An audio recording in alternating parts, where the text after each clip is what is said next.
नमस्कार शेळीपालक मित्रांनो, मी किरण भोसले रामगोट फार्ममध्ये आपलं स्वागत आहे. मित्रांनो, शेळीपालन करायचं तर ठरवलं, पण नेमकी किती शेळ्यांपासून शेळीपालन सुरू करायचं इथं येऊन थांबलं. मित्रांनो, किती शेळ्यांपासून सुरुवात करायची याबद्दल आज बऱ्याच जणांचं वेगवेगळं मत आहे. पण मित्रांनो, माझं एक असं मत आहे की आपण जर नवीन शेळीपालन सुरू करणार असाल तर कमीत कमी शेळ्यांपासून सुरू करणे गरजेचं आहे.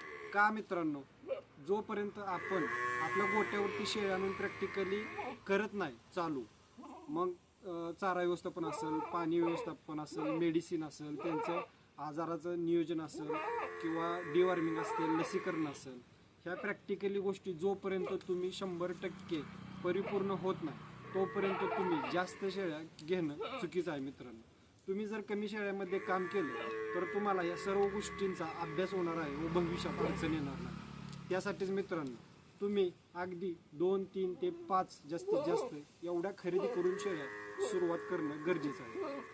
धन्यवाद.